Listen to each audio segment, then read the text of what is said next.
custo de vida, emprego e desemprego, cesta básica, tarifas públicas, salário mínimo. Agora, na Brasil Atual, a análise do DIEESE. E nós vamos conversar agora com o diretor técnico do DIEESE, Fausto Augusto Júnior. Bom dia, Fausto. Bom dia, Glauco. Bom dia a todos. Fausto, os Estados Unidos, junto com outros países, dentre eles a China, anunciaram ontem que vão recorrer às suas reservas estratégicas de petróleo para tentar provocar uma queda nos preços dessa commodity. O anúncio foi feito ontem pela Casa Branca e o uso dessas reservas é considerado uma iniciativa maior que, segundo os proponentes, deve fazer diferença nos preços dos combustíveis. Como é que você vê os possíveis impactos dessa medida na economia mundial e também aqui no Brasil, Fausto?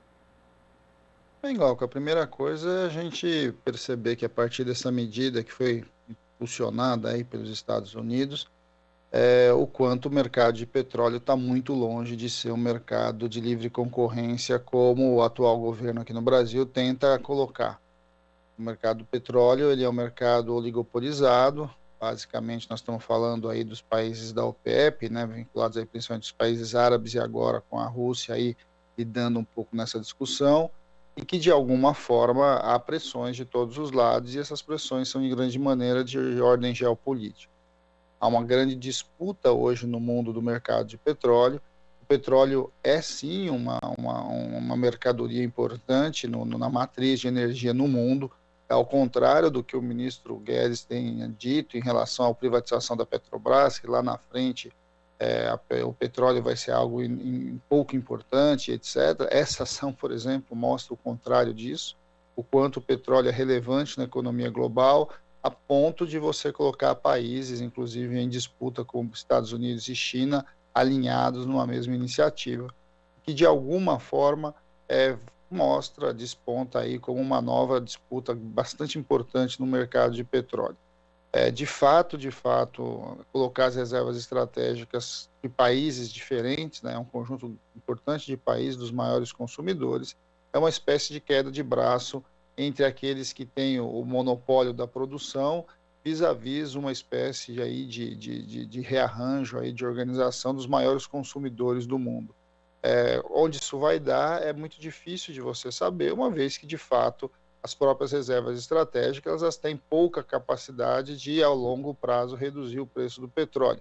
Mas o que eles fazem é forçar, de alguma forma, o diálogo e a negociação com os países da OPEP, para que, de alguma forma, o preço do barril comece a ceder. A gente vai assistir os próximos capítulos disso.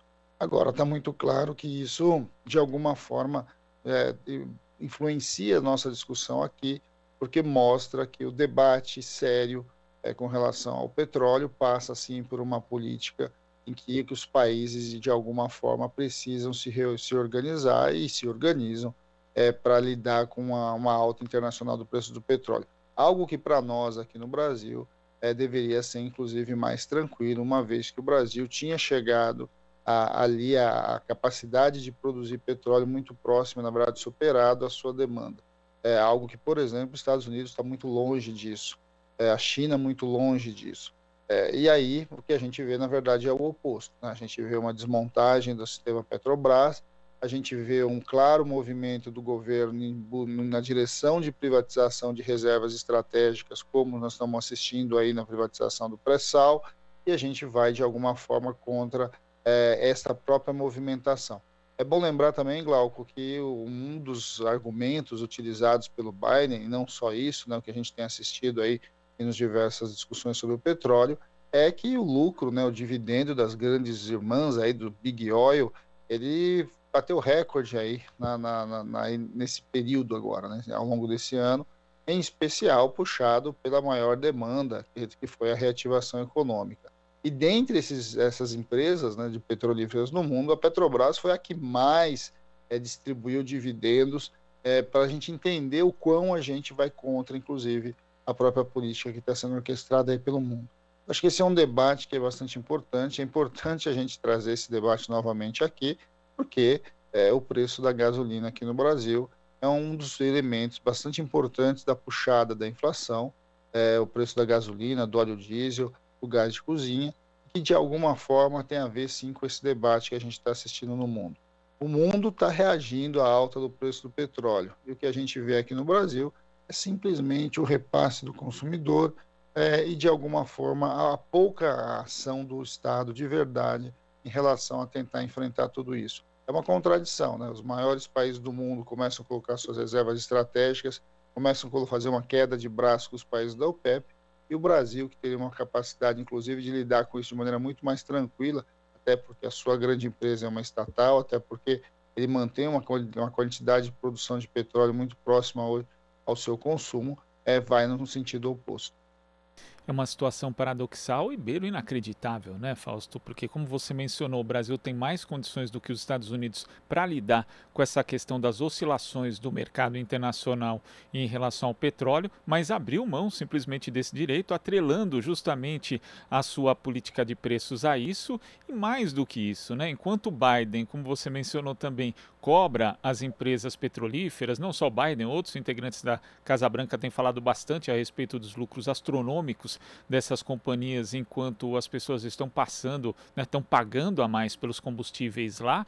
Aqui o Estado brasileiro é sócio majoritário da Petrobras, então teria essa possibilidade de fazer esse controle, e também existe aí a questão de que a cadeia de produção, boa parte dela de produção, ainda está aqui no Brasil, né? Embora a Petrobras já tenha tido um desmonte. Então, beira de fato inacreditável essa postura do governo brasileiro, que fica mais evidente ainda o absurdo diante disso que países como Estados Unidos, China e outros estão fazendo agora, Fausto.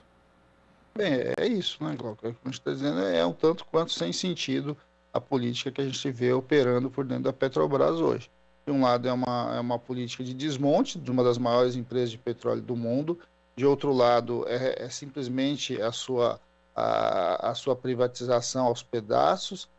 Simplesmente você está vendendo a sua soberania com relação aos postos do pré-sal, e está abrindo mão, de certo modo, de buscar ali um equilíbrio energético para o país. O que a gente está assistindo é uma visão simplista, inclusive uma visão simplista de quem se considera liberal, porque a gente sabe, né, que nesse tipo de mercado, o mercado não é nunca livre, o mercado de petróleo nunca foi um mercado livre. Vamos lembrar que quem define de fato o preço do barril do petróleo são os países vinculados à OPEP.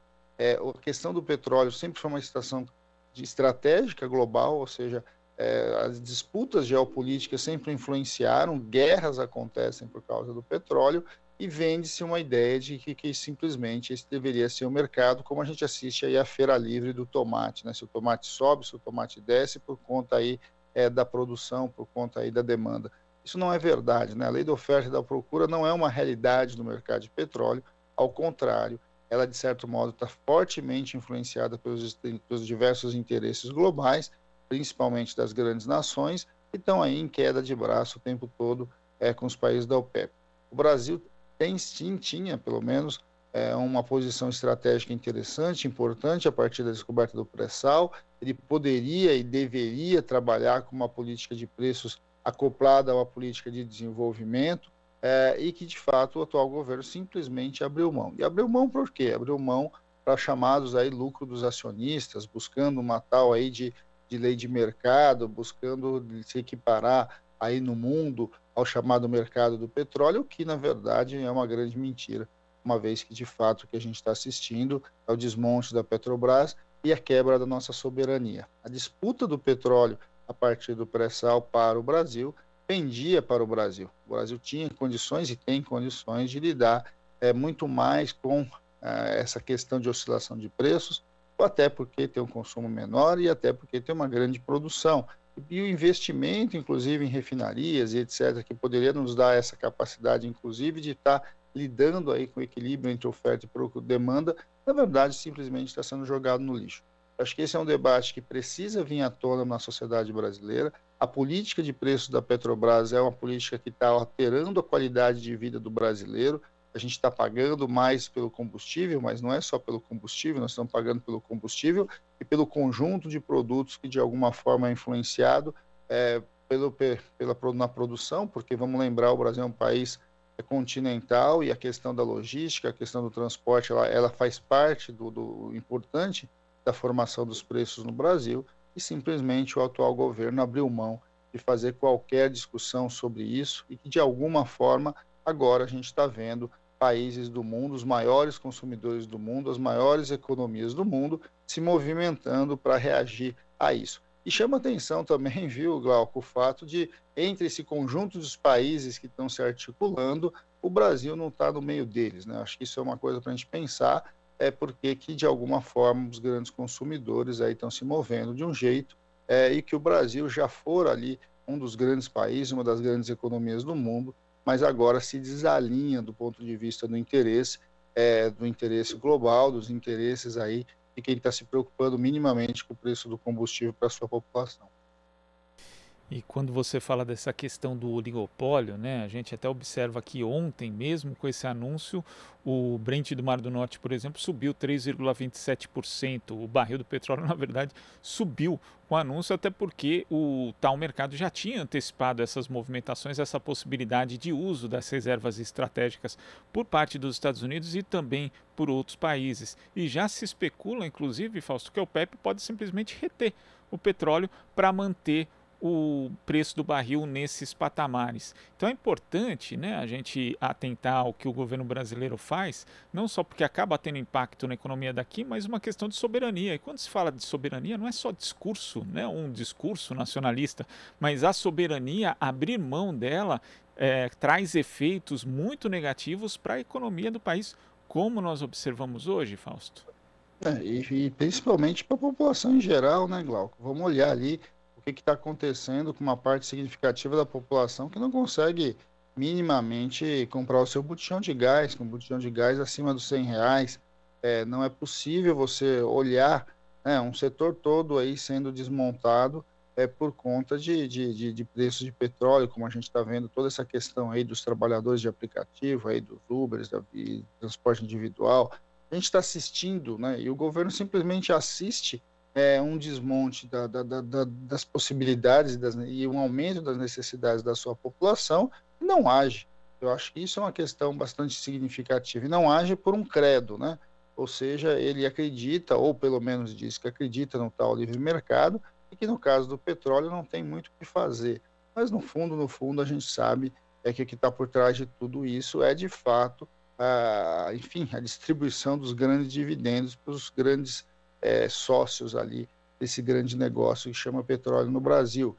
E como o cenário internacional, de alguma forma, vai mostrando o quão a política brasileira de petróleo pouco sentido está fazendo, quando, na verdade, a gente deveria estar caminhando para a autonomia, caminhando para poder lidar com o mercado de petróleo muito dentro da sua necessidade, colocar uma empresa gigante como a Petrobras a serviço da população e ao desenvolvimento do seu país.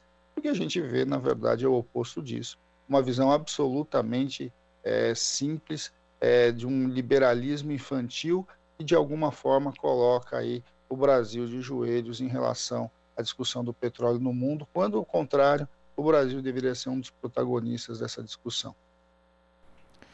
Fausto, muito obrigado pela sua participação aqui no Jornal Brasil Atual. Até a próxima. Até a próxima, Glauco. Bom dia a todos novamente. Bom dia. Conversamos aqui com o diretor técnico do Diese, Fausto Augusto Júnior. Você está ouvindo Jornal Brasil Atual. As notícias que os outros não dão.